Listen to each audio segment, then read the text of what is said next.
11 Punjab making their first appearance to Sheikh Zayed Stadium at Abu Dhabi.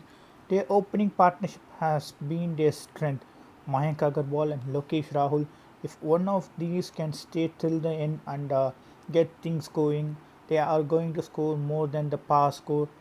They can go up to 180 to 190 if one of these guys stays till the end. Last match we saw an extraordinary innings from Mayank Agarwal and 100 from Mayank Agarwal.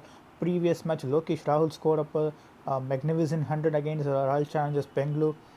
The thing is, the way these two work on their partnership, the way they're scoring the quick singles, the way they're converting those twos into threes, it's been extraordinary. Communication between these two, running between the wickets has been magnificent. When one goes hard, another digs in and plays the second fiddle role. But when these both get going at the same time, it's never going to be easy, even for the likes of Bumrah and Trent Bolt to control them. And speaking of top four of Kings 11, a big question arises to the fans: when will Chris Gayle get his first game? A crucial call. When these two are performing extremely well, do you need to break this opening partnership? Because it's been when if Gale comes in, what I said is the plus between this partnership is going to be completely broken. Picking quick singles, it's not going to happen. Pick up those twos and threes and bigger grounds, it's not going to happen. Automatically, it put pressure on the other batsman. If imagine if Gale takes 10 deliveries or 15 deliveries for his 8 or 10 runs, it automatically puts pressure on the batsman on the other end. He can make up. Gale, if he stays in, if he faces 40 balls, this 8 of 15 run will be like 80 of 45, 55 deliveries. That's a different story when it comes to Gale. But here on the other batsman, will he, because they like to rotate the strikes well. Left hand right hand combination, if Rahul and Gale opens, he will try to have that left hand right hand combination going for every delivery. He doesn't want those dot balls to add to his count. Nicholas Puran has been magnificent in the field in the last game. We saw an extraordinary save in the deep. He also had a decent go with the bat in the last game, whack few sixes, but that's Sharjah. He needs to adapt to Abu Dhabi, score few runs with the bat. Initially scoring singles and twos, get used to the pitch and go for big. Big Maxi hasn't fired yet, but he has contributed with the ball. That's another problem for Lokesh Rahul to think of. Who's going to give you the sixth bowling option if you want to miss Maxi for someone else? So things are becoming very very tight.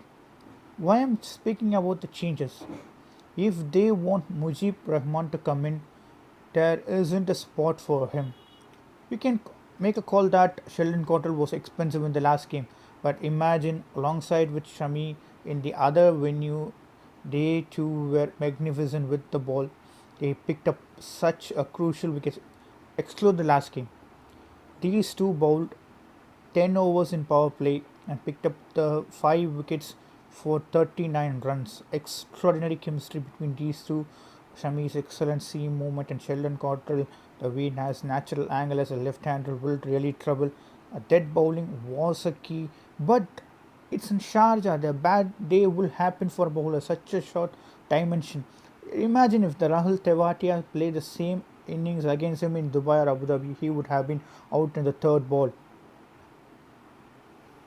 I won't bring in Mujib Rahman or Chris Gayle into this particular lineup, because what will happen if you wanted to play Mujib Rahman instead of Sheldon Cottrell? How your team balance is going to be affected, because you're playing two reverse spinners, Ravi Bishnoi and Murugan Ashwin. One of them have to sit and make a way for Indian fast bowler. Maybe Ishan Perel, if he comes in.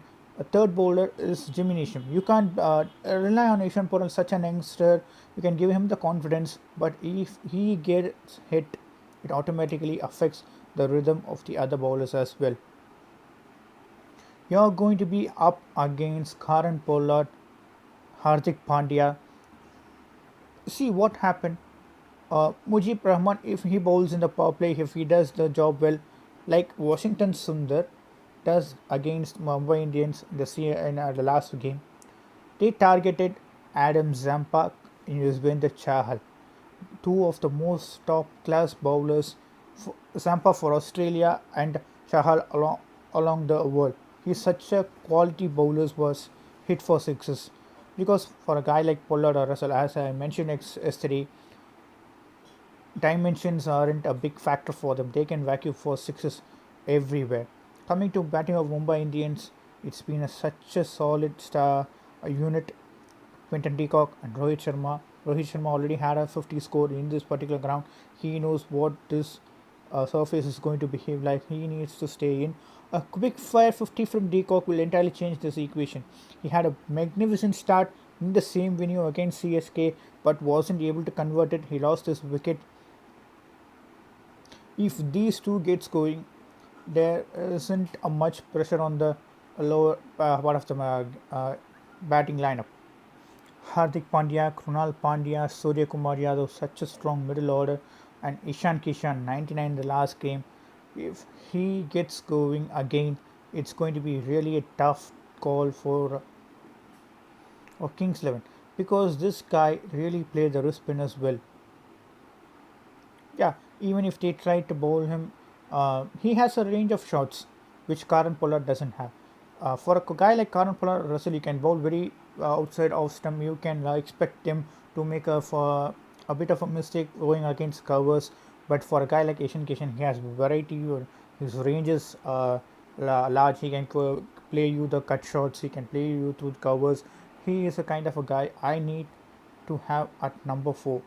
Saurav Tiwari, he came in as a replacement for Saurav Tiwari as he wasn't fit for the last game, but he has cemented his place in the squad for at least for the next few matches.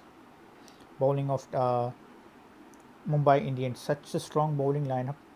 Trent Bolt, Bumrah, Rahul Chahar is doing exceptionally well. You have Karan Pollard to go give you the overs. You have Kunal Pandya to give you the overs.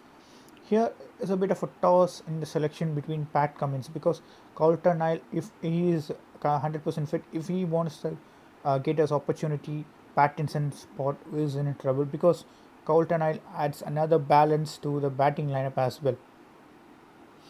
If you add him, it will be like 8th batting option, a bowler who has been extraordinary for the Australians.